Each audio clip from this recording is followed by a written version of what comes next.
Okay, good morning, everyone. I'm going to go ahead and call the meeting to order. I'll acknowledge that all board members are present, including most recently Pat Bodie. So at this point, we're only missing Larry Williams, who is excused. So I have the agenda pulled up right now. As you can see, the first item is acceptance of the August 27th, 2020 minutes. I'll entertain a motion. So moved. Second that. In a second. Okay, any further discussion? All in favor? Aye. Aye. Opposed? Carried. All right, next up we have a report from our secretary. Joe, morning. Yes, good morning, everyone. This morning, my report is just that we have a new form of payment resolution. It makes the agenda seem a lot shorter, but all of the relevant information is still contained in the appendix, so I do not believe the board is missing anything that was on the previous formats. And that completes my report unless there's any questions. So Joe, are we paying everything at once? Yes, I mean, we always did that in the sense that once the resolutions were adopted, they were transmitted by requisition to the board trustee based on the several resolutions we used to use. Now we have essentially taken those 4 standard resolutions and combined it into one, which is reflected on the appendix. So Joe, it makes sense. It seems like it's going to make for a more efficient process. The question would be, and I think Chuck was talking to this in some of the earlier communications, what would we need to do? We would have to make a motion to pull a particular resolution if we had questions on something? Correct. So by motion, the board could, change or take an item off to be held later. Okay. And, I basically, the actual resolution could be finalized after the meeting, since these resolutions, unlike, say, legislation, ordinances are, they're a reflection of what the board does at the actual meeting. So you would memorialize that by resolution, and then a final, by motion, and then the final resolution would reflect however that motion changed things. Okay. So Joe, we would essentially make a motion to amend the resolution, right? And then move on the amendment? Yes, you would make a motion to amend the resolution to say, hold the payment for contractor X because there's further questions about it. And then we would take that off the list, but in the course of assuming the motion was adopted, the final resolution would reflect that removal of the contractor or whatever other change the motion sought to accomplish.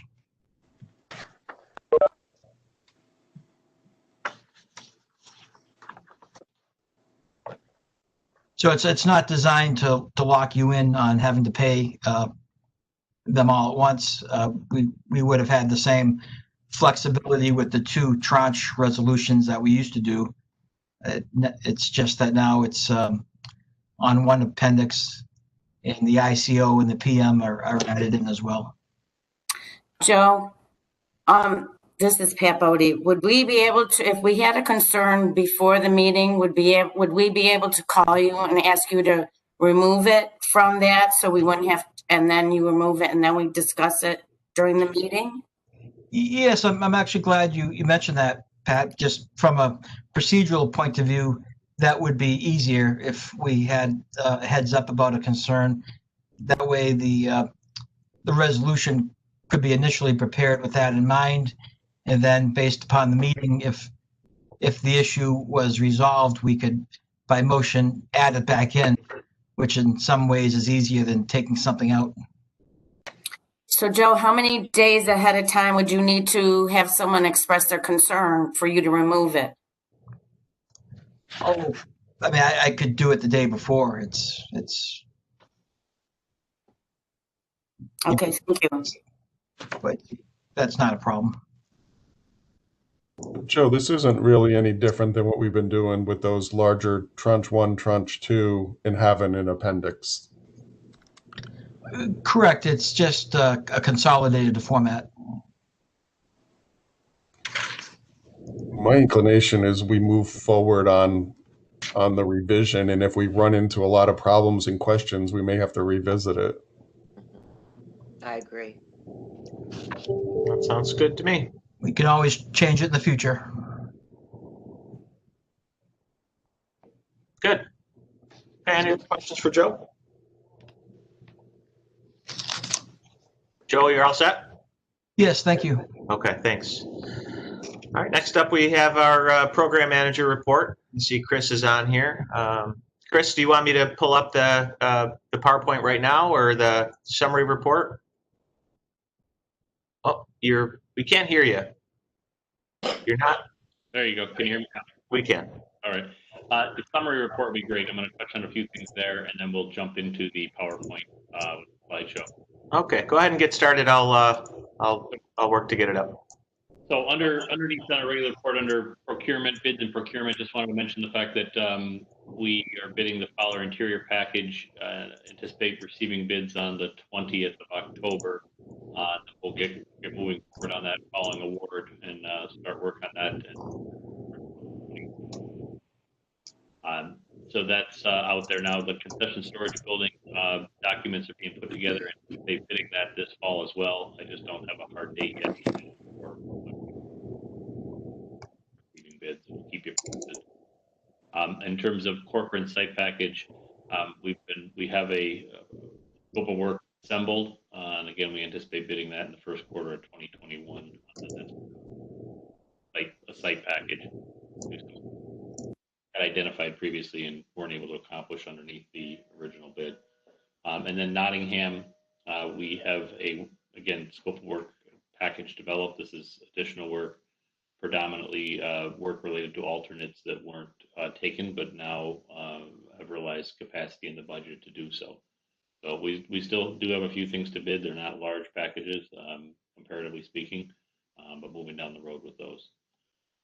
Under budget approvals, but project budget approvals, don't have a whole lot to report here today. Our focus right now is assembling final cost reports for excuse me, Ed Smith, Bellevue, Grant, and Blodgett, moving down the road to get those closed out and get our final cost reports into state ed. That kind of covers that. Under construction updates. Blodgett, we did complete the parking lot, the new parking lot installations, the new fencing installations are complete. We got a couple of punch list items which we're running to ground here in the next 2 weeks to complete those. Grant, all the academic spaces are completed and back. We do have a little bit of work, extra work, that is to install starting blocks in the pool area. That will commence here very shortly. Got about a week to a week and a half worth of work there, and that was additional work to add starting blocks and running some punch list items to ground over there, dealing with a few things there, but predominantly done there, and anticipate hopefully closing that one shortly. Huntington, still got my favorite punch list items that I'm still running to ground over there. We are gaining progress on those, and just about there. And Ed Smith, we're hoping to get both for Huntington, Ed Smith and Bellevue, that we get final payments in for them before in the fourth quarter here of 20. Fowler site is in great shape. The last piece of business we have over there is we're working through some electrical and telecom, completing that and activating all the systems in the press box itself. But beyond that, a couple punch list items in the turf track fields area that we're running to ground. Corcoran, Henniger, and Nottingham are all pretty much similar status in terms of the fact that those are phased buildings. We have portions of the building that will continue to be under construction, and portions of the building that will be occupied in a state of partial completion, but obviously safe. And those are continuing. Larry and Danforth, just in summary, that we're still in that demo and abatement phase of getting the hazardous material removed and completing our demo. Should be moving to the what I call the putback stage here shortly on both of those. We start to install the new work. I think under critical constraints and issues, pretty limited there as well. Just our focus, as I said, I mentioned, our focus is getting final documentation and final payment rendered and final cost reports over to the state. On a budget side, I mean, we're about 60% paid to date, or work in place, if you will.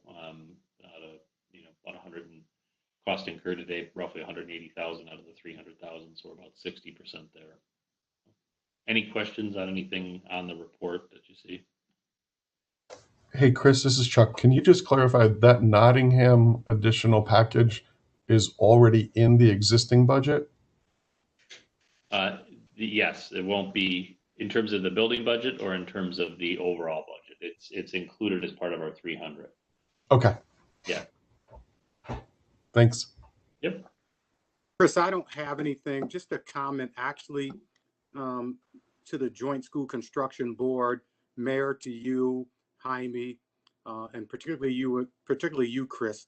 I've had the opportunity the past 30 days to spend a lot of time with folks in the city, outside the city, and folks from multiple counties. And unanimously, they've all talked about Fowler. And the word that keeps coming up is how Getta Street seems brighter.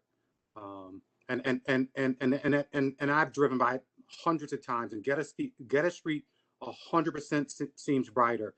We offer a lot of concerns here, which we should do in our fiscal oversight.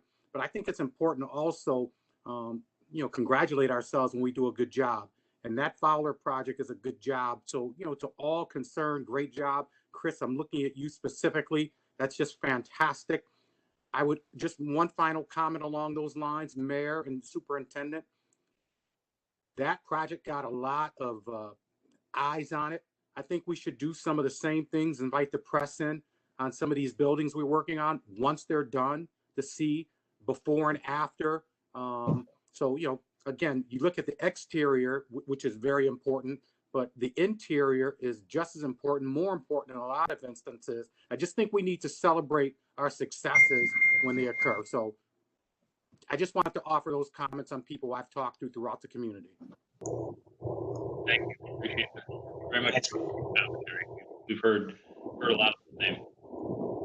Thanks for sharing, Calvin. I'll just add, you're right that we need to pause sometimes and celebrate, because all I'm doing now is looking at the other side of Getta Street, trying to figure out how we fix that side. But you and I can follow up on that, because I've got some ideas. But it's true. And I was driving by last night thinking how much it brightened it up. But when those lights are on, man, that thing is going to shine. But you're right. It was not an easy project to get across the finish line, and everyone involved deserves credit. So thanks, Kelvin. And I want to say this, thank you too. I have received phone calls when I'm on the west side. People have said, thank you for your commitment and for not letting us down, because Fowler was the only school without a field. And it shows that, the JSCB and the Board of Education, we all made a commitment to provide the same facilities for the kids on the west side. So people are very happy. And every time that I drive by, it's amazing. It looks great. So thank you. It's been fun for all of us to see that come together. So, Mayor, if you would pull up the PowerPoint, and we can Sure thing. Before and after. Let's see if I can do that here.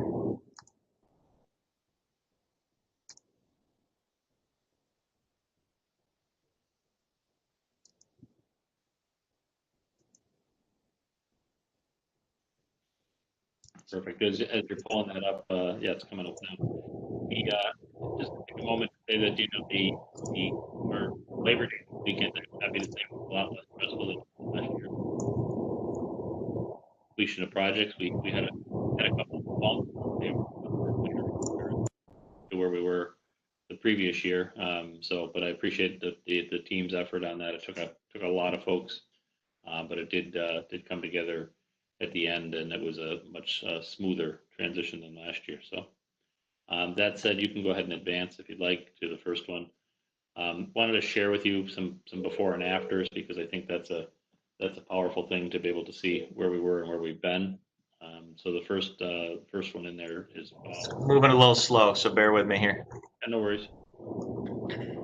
First one we see here is the smaller site. The picture of the pre-existing conditions that we had there. You can just kind of get a flavor for that from a visual, and then if you go ahead and advance.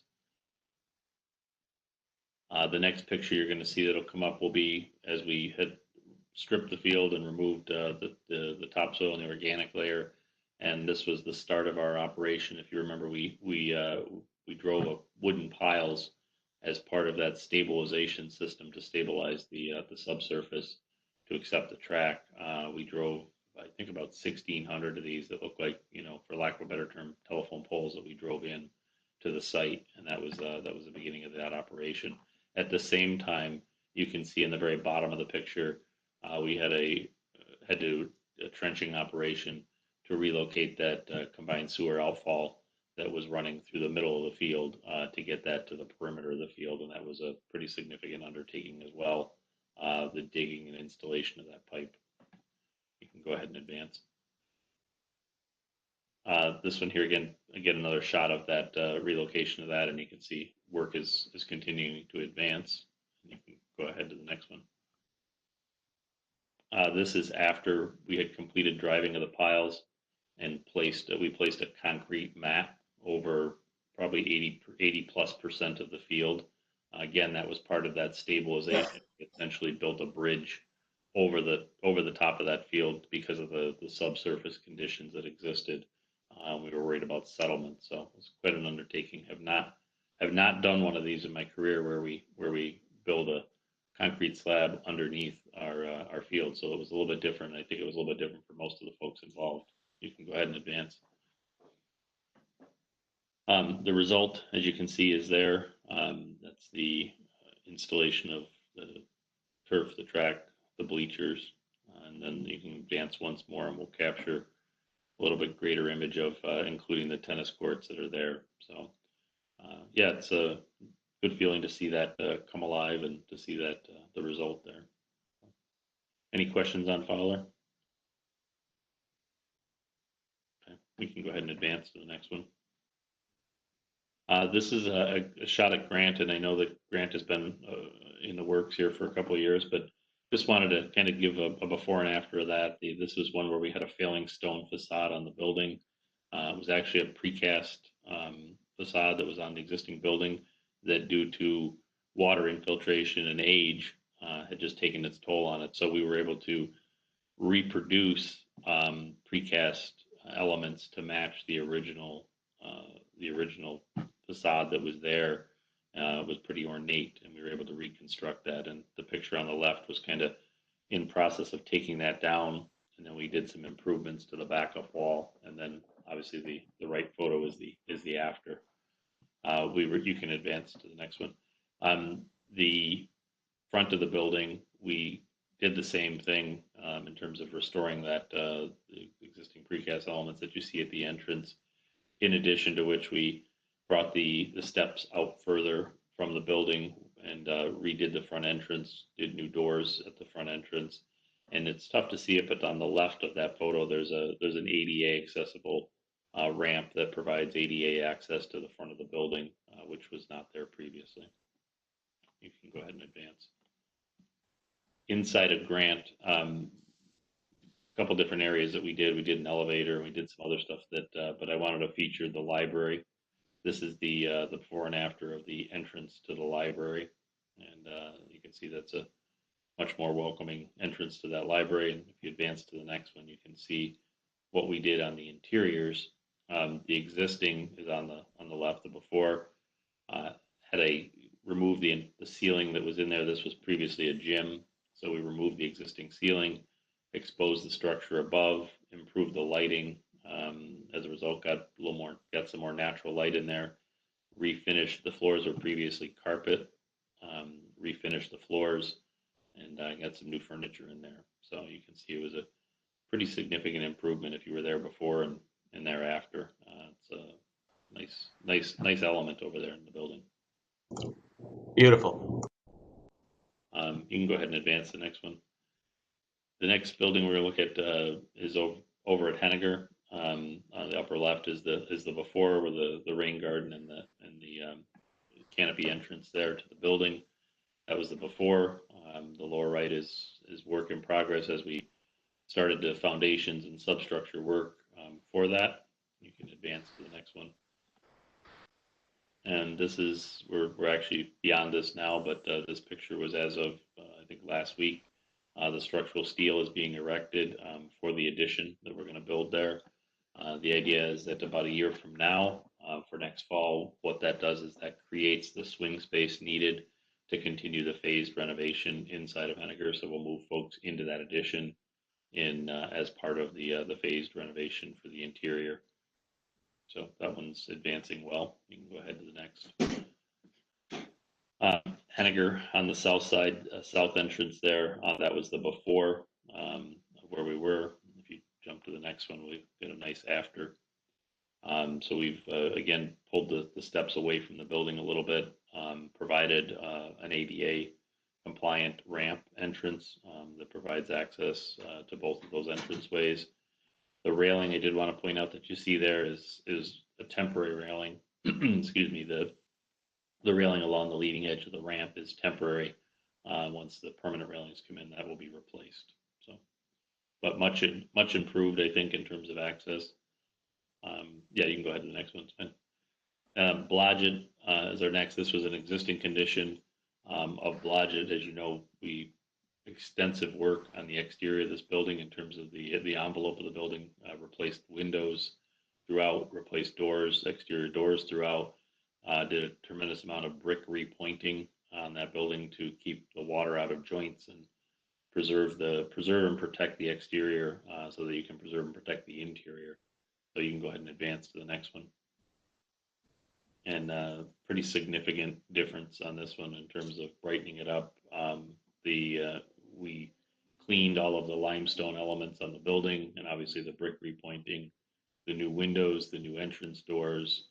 We reworked the front entrance to make that ramp to the lower level ADA compliant and replace the handrails that were there. So it's a pretty significant improvement, and you can go ahead and advance to the next. We spoke about the parking lot. The budget permitted us to come back and do some additional work here for parking lot replacement. So that was the before, and the next one will highlight the after. So we're able to replace the fencing on the perimeter of the lot, and obviously replace a full depth replacement of the parking lot there and restripe it. So much needed improvement there, I think, for the folks that are parking there. And then Huntington, these were, I think you've seen some of these photos before, but these were, just wanted to share these with you because they were some pretty impressive pictures here. This was the new entrance, and obviously we did the masonry restoration here as well. And you can jump to the next one. Probably the most significant here was the creation of the logistics are significantly better here in terms of the ability for bus pickup, drop off, parent pickup and drop off, and faculty and staff ability to separate those and make this both a safer and more efficient design in terms of getting folks in and out of the building. So kind of a neat aerial picture of that. You can go ahead and advance. Next one we'll take a look at here is at Corcoran, and over the course of the summer here, this was a before picture of one of the bridges, and you can kind of see a little bit, and you'll see it in an additional one. The windows are they were fogged in. That's an after picture of the bridge with the glass obviously replaced, and then on the building itself, if you look, those are new windows that were cut in to the existing. That building had no windows, and we've cut the windows in there just to give you a nice picture there. You can go ahead and advance to the next one. It gives you a little before and after. You can kind of see what the windows were obscured, the vision out of those were obscured, and now it's clear. So it's pretty interesting. It's provided some interesting vistas that weren't there before in terms of seeing that. You can go ahead to the next one too. Just wanted to feature one of the rooms here, just a dramatic difference in the natural light that you're getting into those rooms. That's obviously the left is no window, and the right is the window, and some of the rooms even actually, if it's on a corner room, some of them have 2 windows. So tremendous difference in the feel of those spaces. We also replaced the ceilings and did some whiteboard work in terms of, excuse me, new marker boards in several of the spaces. You can go ahead and advance. Next one is just the outside picture of the front of, a shot of the front of Corcoran. Obviously one with windows, one without windows. It's almost, tough to see that that's at first glance, you wouldn't know that was the same building. It looks quite a bit different. So big improvement there. Next one is at the Nottingham. Just a picture of, we did toilet room renovations. We're doing a series of toilet room renovations over there. This is the before in terms of that. And you can jump to the next one. Give you a look and feel for what we're doing over there in terms of renovating those spaces as well. And then the last one in the slide is Nottingham Library. What we did here, this is another significant transformation. To see this in person is far more impressive than it is in the photo. We would remove the existing ceiling that was there, expose the structural steel and the structure above. Obviously, all new lighting throughout. There'll be to the bottom right of that photo. We're actually going to be cutting in a new stairwell that will take you directly down into the corridor on the first floor. So pretty significant. So that's what I had. Any questions on any things we've done? Okay. Well, just wanted to share the progress with you. Now, with your point, celebrate success a little. It's truly transforming a lot of your buildings. Look great, Chris. Thank you, and great job. Keep it up. Obviously, more work to be done, but it really is when you put it all together like that. It's powerful. Yeah. Good. All right.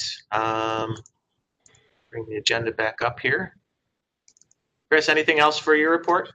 No, I'm good, Mayor. Thank you. Okay.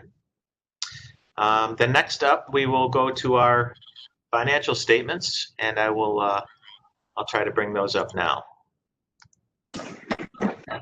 Good morning, everyone. This is Donna. Morning, Donna. Good morning. If you're going to follow along with me, I'm going to start on page 5 of the financial statement. Yeah, you can go ahead, and I'll bring it up as soon as I can. Okay. At the end of July, the JSCB fund has a total of $134.3 million of phase 1 and phase 2 cash. So compared to the June statement, cash decreased by about $10.5 million. That was basically due to vendor payments of $10.5 million. There was no increase in investment income this month. Included in assets is the total capital assets of $223 million, which represents all activity up to 6/30/19. The total liabilities at the close of July is $347.4 million, and that includes bonds payable for both phase 1 and phase 2 projects. So at the end of July, the unaudited total net position is $10 million. I'm going to move on to page 6. And page 6 shows us the statement of sources and expenditures. Now, this shows the current year activity, so we're starting at July here. So there was no activity for phase 1 in July, and we'll see very little activity throughout the year for phase 1. The only activity that we will see for that phase will be debt service payments and pass through New York State funding throughout the year. For phase 2, there is no sources at this point. There was nothing to report in July. As I said, no earnings on investments. The only thing that we did have was expenditures, and that was the capital outlay is at $10.5 million. Moving on to page 7. This is our cash flow report, and this report represents the sources and disbursements on cash basis that flow through the JSCB accounts. The actual figures are provided for July, and projected amounts are through June of 2021. So for July, you'll see that we had construction costs and incidental costs totaling $10.5 million. So based on the projection throughout the year, we're looking at approximately $47 million left in cash accounts at the end of June of 2021. And going on to page 8, this is our revenue and expense inception to date. The inception to date sources for phase 1 is 141.6 million, and the expenditures are 141.6. And phase 2, the total sources is $292 million, and total expenses to this point is $164.2 million. And that concludes my report. Does anybody have questions? Any questions for Donna? Okay, thank you. Thank you, Donna. You're welcome.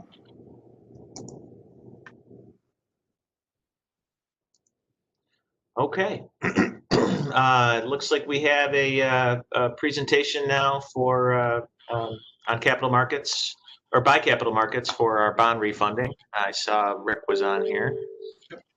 And I will, Rick, I think I have a presentation in my email. Should I bring that up? Yeah, I think Joe circulated around the PDF file to the group. So I don't know if it's easier if people just review that on their screens, or if you want to load it up, whatever works. Yeah, we'll do both. You can go ahead and get started, and I'll get it up here. Good morning, everybody. The purpose of this presentation today is at the request of the district and the city was to present to the Joint School Construction Board a potential bond refunding opportunity. You'll recall in prior years that the Joint Schools has taken advantage of low interest rates and has refunded prior bond issuances for debt service savings to be used for future capital projects. So where we are in the market now is, on page 1, we have market observations. It's been a bit of a roller coaster ride, through March, on the early parts of COVID. Thankfully, the market has stabilized quite a bit through April and continues today. What we're finding really is the strong demand for municipal debt in the current market has driven down yields to near historical levels, which has sort of allowed issuers to look at prior issuances of debt to refinance transactions and take advantage of current market conditions. What we're seeing really the favorable conditions in this market really is a credit quality issue. Your issuances take advantage of the state intercept ratings. So they're currently at the AA2 rating by Moody's and a AA rating by S&P, which is, quite high. And we're seeing quite a bit of demand and very aggressive pricing for strong credits such as the JSCB credit. Refunding volume, again, throughout the state and the nation really has picked up quite a bit. We did a refunding transaction for the city not too long ago to take advantage of low interest rates. So we expect that to continue over the next several months, absent any sort of global issue that pops up that impacts the municipal bond market. We expect that low environment to continue, at least through the next, several months. The next slide, what we'll do is we'll show you, just to kind of give you sort of a snapshot of what we're talking about by way of interest rates as compared to what the original bond issues were sold at in those markets back in 2010 and 11. So the blue line up top is actually the date where the 2010 JSCB bonds were sold, which is December 17th of 2010. As you can see, the long end of the yield curve, which is essentially the maturities that we're talking about refinancing, had interest rates that were pushing well above the 4% rate. So the next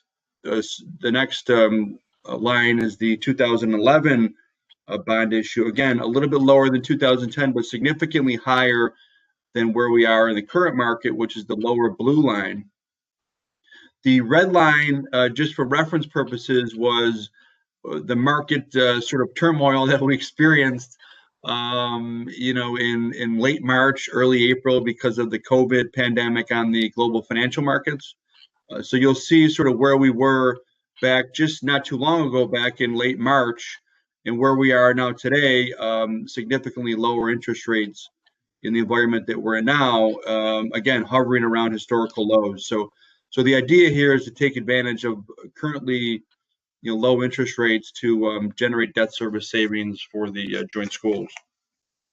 The next slide, we'll talk about just briefly an overview of the transaction. The 2010 bonds were originally issued again in 2010. The average coupon rate on those bonds that are remaining is around 4.9%. The 2011 issuance, again, also eligible to be redeemed, has an average coupon rate of 4.5%. Those bonds were originally issued back in 10 and 11 with a optional redemption date or the first available call date of May 1st, 2021. And when we did the 2011 transaction, we made it a point to link up the call dates for the prior 2010 issue so that when we get to this point down the road, the economies of scale will allow us to combine both issues to do a refunding for both transactions at the same time. So under current tax law, these bonds can be refunded 90 days prior to the call date, which in this case would be anytime after February 1st of 2021, to issue a tax-exempt refunding bond. In the current market, we expect the savings, again, conservatively estimating that the debt service savings to be projected on this transaction to be in the present value savings level of about $2.8 million. That money must be used to pay for additional construction costs of the district. So that $2.8 million, as in the case of prior refunding transactions, would be used to be a cash sort of transaction to be used to pay for additional capital project work going forward. So in prior deals, and we expect that to be the case now, is that we would front load those savings in one particular fiscal year, so the district has a large amount of cash to do, a meaningful amount of work at a particular building or buildings. The other option that the board would have is under current federal tax law, prior to the February 1st of 2021, the joint schools could issue what's called a taxable refunding bond. We think, given the market that we're in now, the sort of penalty, if you will, or the interest rate increase by doing a taxable deal versus a tax-exempt deal would cost approximately, or reduce savings, if you will, by about $500,000. So we think, given where we are in the timeline, certainly, and I think the last slide we'll talk about is a timeline, but given where we are in the year, we think it's better just to progress along the path of a tax-exempt bond to take advantage of low tax-exempt rates and generate the most amount of savings for the Joint School Construction Board. The next slide we have is just a refunding summary, just to kind of get a sense of sort of the par amount, cost of issuance, underwriters' compensation on the transaction, the flow of funds. And what we're looking at is again, present value savings towards the bottom, approximately $2.8 million. Present value percentage, 13%, which is quite high in any market. And the real critical piece that I'll point you to is that last bottom number on the right-hand side. We talked about what the interest rate was on the existing debt, anywhere between 4.5% to 4.9%. We're essentially talking about replacing those rates of 4.5% to 4.9% with interest rates of just about 1%. So when you look at the significant difference in the market between then and now, you're talking about almost a 300 basis point decrease in rates, which essentially generates the savings of $2.8 million to refinance those existing bonds that are outstanding. The final slide, and then I'll pause for any questions that anybody might have, is the timeline. This is a timeline that would be generated to talk about a tax-exempt refunding. So as we're discussing today, the next step would be for the School District Board of Education to have a business meeting to approve the resolution on October 14th. Your body would be asked to approve the refunding resolution at your next meeting on October 29th. Then it would go to the City Council for their approval in early November. And then from there, with all the approvals of the Common Council, the Joint Schools, and the School Board, it would then go to CIDA for their approval and public hearing to approve the resolution, as CIDA is the conduit borrower, obviously, with these Joint Schools issuances. With all those approvals in hand, that would take us to a bond pricing somewhere in mid-January to close on or after February 1st within that tax-exempt window that's permitted under current federal tax law. With there, I'll pause for any questions that anybody might have with respect to the structure or timeline or any other logistics on the transaction. Rick, this is Calvin Quarters. I had asked the fiscal team to do this because I know a lot of our customers are doing refinances because the rates are so low, and the savings just seems to make sense to me. The settlement cost, is that a percentage of the borrowing? How do we come up with that cost? Because you're talking about a refinance. Is there a way? There's no such thing as a modification where you just modify the interest rate so the fee would be a little bit less? No, I mean, unlike a mortgage product, I mean, these are obviously publicly traded securities that are out in the market that have a specific call feature that's tied to them. Whereas you have your regular home mortgage, you could refinance the mortgage the next week after you close the loan. With a municipal bond, there's a predetermined call feature on those bonds. In this case, it's May 1st of 2021. Those bonds would have to be taken out. Those bondholders would be removed. They would be replaced by a new set of bonds that would be the new issuance going forward. With the new 2021 refunding bonds. Prior to 2 years ago, December, under the Trump tax bill, that bill eliminated what's called an advance refunding.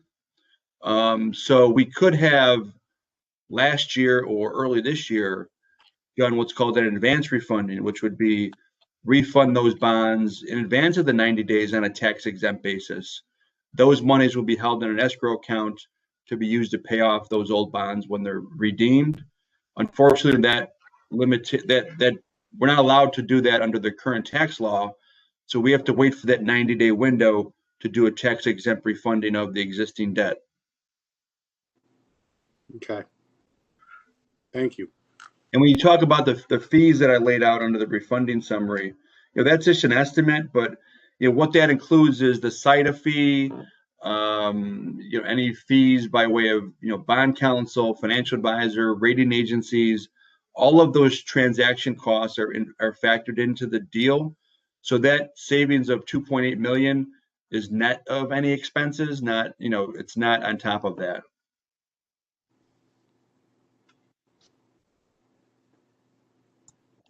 Rick, forgive me. I think I just may have been distracted when you made this point, but help me understand again the May 21st, 2021 call date.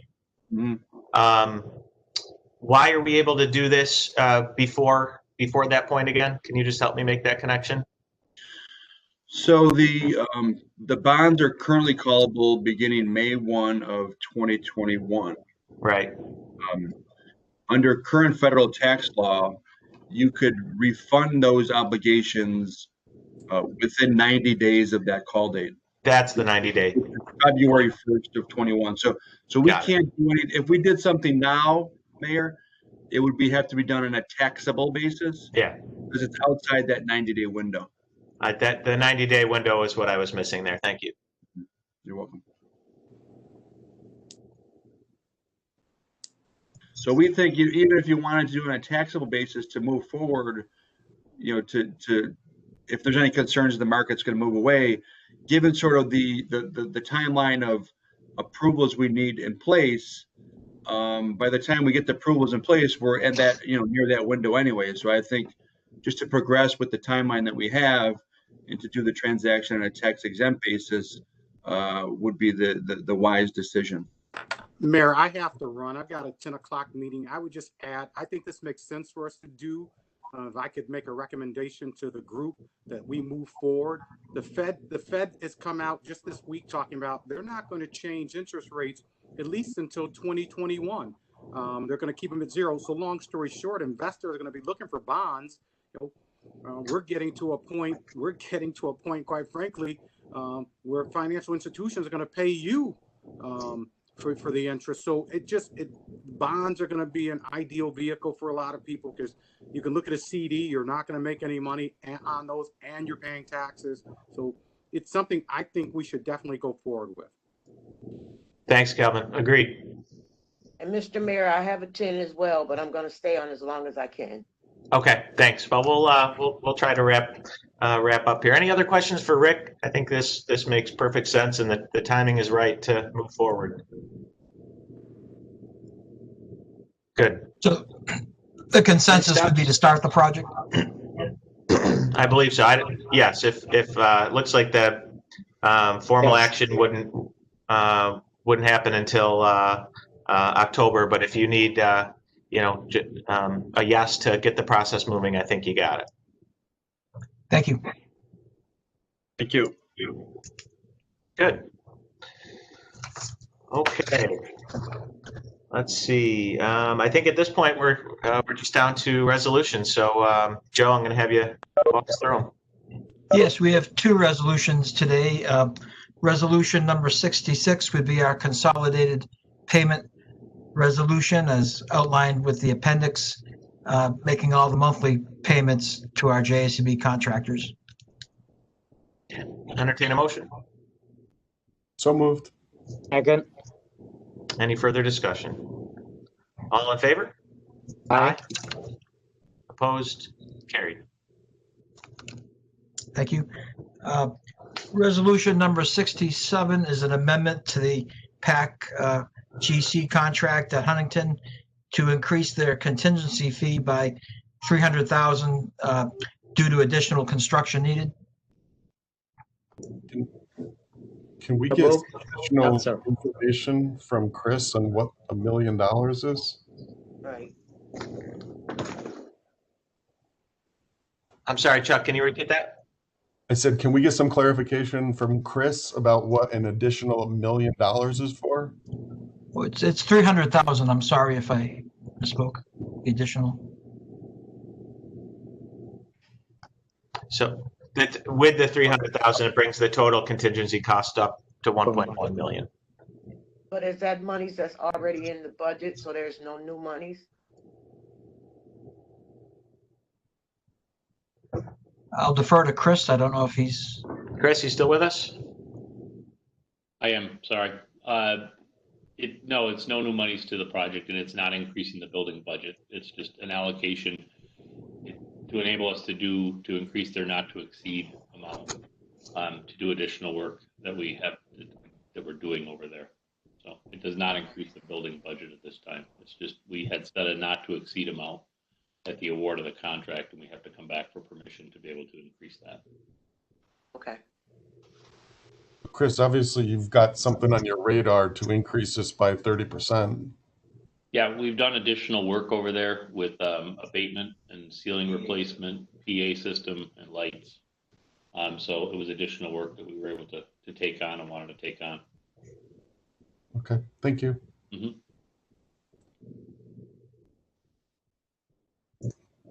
With that, Mayor, so moved. Thank you. Any further discussion? All in favor? Aye. Aye. Opposed? Carried. I'm sorry, who was the second on that? What's that? Helen. Helen. Thank you, Helen.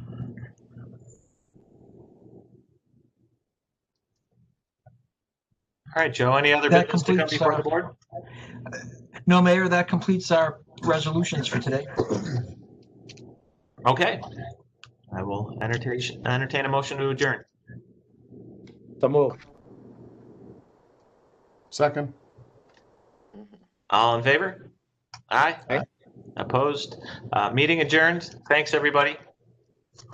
Thank you. Soon.